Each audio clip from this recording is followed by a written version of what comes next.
Segundo a ONU, 7 em cada 10 mulheres já foram ou serão violentadas em algum momento da vida. No Brasil, um estupro ocorre a cada 11 minutos. Os dados só reafirmam a importância de iniciativas do Estado com relação à violência contra a mulher, mas nem sempre essas iniciativas partem pelo governo. Sobre a importância de iniciativas como essa, eu vou conversar com a Nana Soares, que é jornalista e especialista em temáticas de gênero e violência contra a mulher. Olá, Nana. Oi. Bem-vinda ao Papo.com. Obrigada pelo convite. Antes, nós vamos saber um pouco sobre a primeira delegacia da mulher com plantão 24 horas na reportagem de Júlia Guerreiro. A cidade de São Paulo conta com apenas 9 delegacias da mulher, as quais durante anos funcionaram apenas em horário comercial. Isso significa que se uma mulher precisasse fazer uma ocorrência à noite ou aos fins de semana, não conseguiria, nem mesmo nessa, que é a primeira delegacia da mulher da cidade aqui no centro. Desde o dia 20 de agosto desse ano, a unidade da Sé passou a funcionar 24 horas, só 10 anos depois da criação da Lei Maria da Penha. Percebendo a gravidade da situação e os recentes casos de violência contra a mulher que chocaram o país, a ONG Minha Sampa, junto com colaboradores, criaram uma campanha para melhorar e ampliar o atendimento nas delegacias. A ideia surgiu um pouco das manifestações com relação ao estupro coletivo do Rio. Depois que aconteceu esse caso bárbaro lá no subúrbio do Rio de Janeiro, tiveram várias manifestações e vários coletivos de várias mulheres e de várias causas feministas fizeram muitos atos e muitas manifestações na Paulista, em várias cidades do Brasil. Segundo dados do IPEA, ocorrem 527 mil casos de estupro por ano no Brasil. No entanto, estima-se que apenas 10% desses casos cheguem à polícia.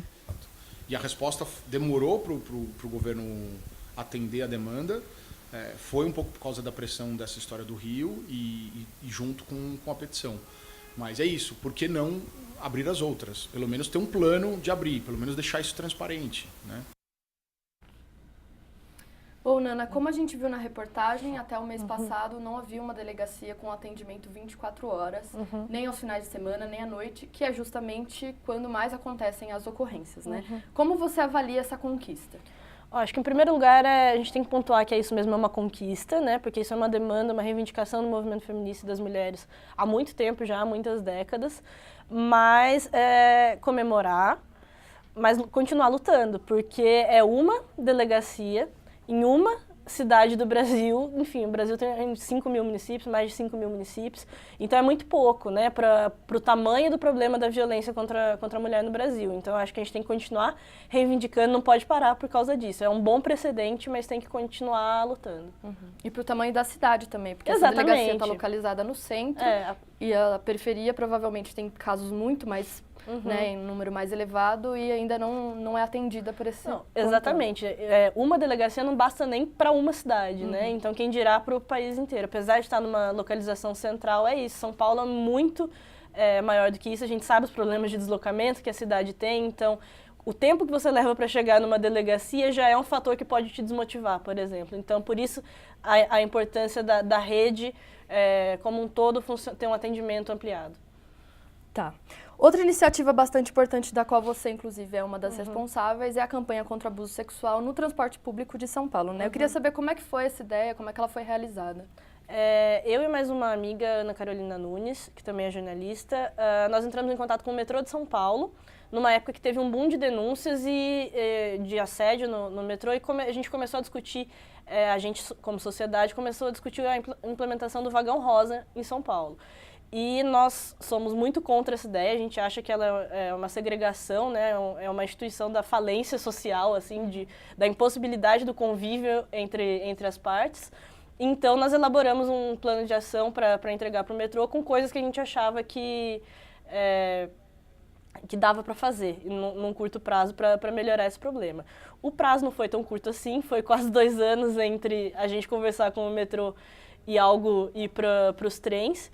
Mas foi importante, assim, a gente fez um trabalho importante de conversar mesmo dentro da empresa, de sensibilizar, até chegar nos trens mesmo, né? Só que a gente luta para que isso seja uma política pública e que isso não dependa da vontade de diretores de empresas separadas, assim, porque, por exemplo, a gente fez no metrô, mas não fez na CPTM, não fez na SP Trans, né? Porque embora para o usuário para a usuária no caso, seja a mesma coisa, transporte público, isso não é uma política pública e na hora de implementar é diferente. O que a gente fez no metrô, a gente não podia ser aplicado na CPTM. Então, a nossa luta é para que isso agora vire política pública, porque não adianta ser só no metrô, é muito importante ter no metrô, mas a usuária usa ônibus, usa CPTM e ela está vulnerável a assédio, que é um problema muito grave, né, muito conhecido da gente, em qualquer um desses módulos, né, de transporte.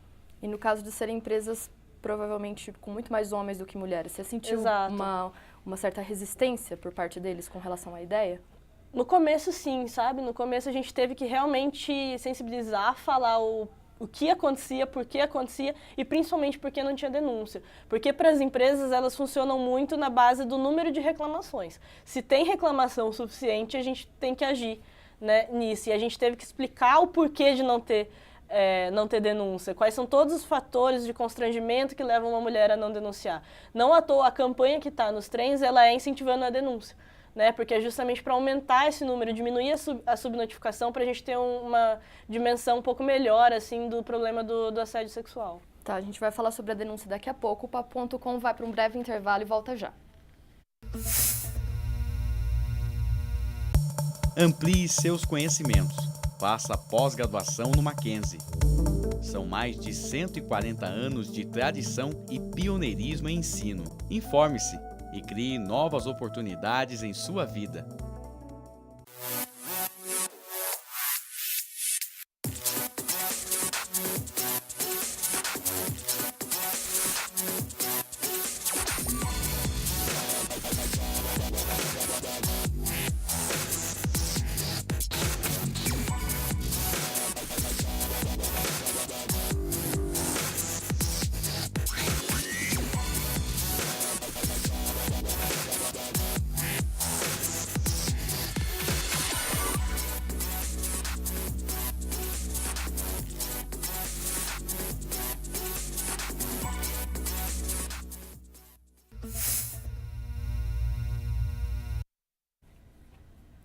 O Papo.com está de volta com a Nana Soares, que é jornalista especializada em temáticas de gênero e é uma das responsáveis pela campanha contra o abuso sexual no transporte público de São Paulo.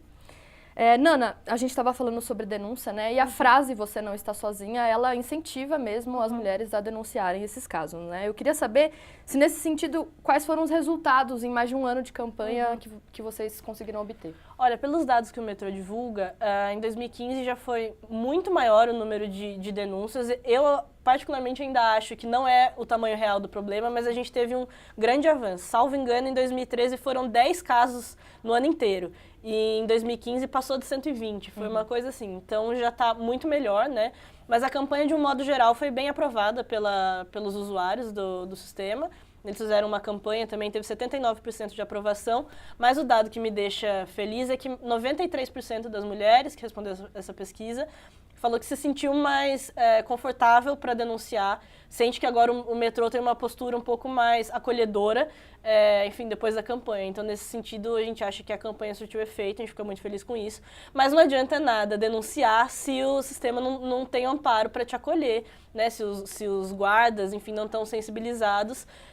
Isso é tão importante quanto incentivar a denúncia, porque se você denuncia e não tem resposta, você nunca mais denuncia quando isso acontecer de novo com você. Sim, a gente começou falando sobre as delegacias, né? Acho que, independente de ser 24 horas ou não, existe uma grande reclamação por parte das mulheres com relação ao tratamento que elas recebem, né? Eu queria saber qual é a sua opinião com relação a esse acolhimento, assim, tanto nas delegacias quanto no metrô, você que esteve mais perto por causa da campanha. Eu acho que é falho, assim, em tudo, né? E é falho como um sistema, porque na nossa sociedade a gente é machista, a gente tem uma cabeça machista. Então, o acolhimento, ele reflete muito isso, né? As delegacias contra a mulher têm muita reclamação de atendimento, de não ter funcionária mulher, por incrível que pareça, que deveria ser o mais básico de tudo, né? A maioria dos delegados são homens. Então, são coisas que a gente tem que melhorar mesmo, porque é isso, se você não é bem atendido ali, se você não se sente acolhida, você não volta mais, você sente que você não pode contar com o amparo do Estado. E aí não adianta existir Lei Maria da Penha, porque se você não sente que você pode denunciar, não adianta nada, ela é uma lei que vai ficar só no papel.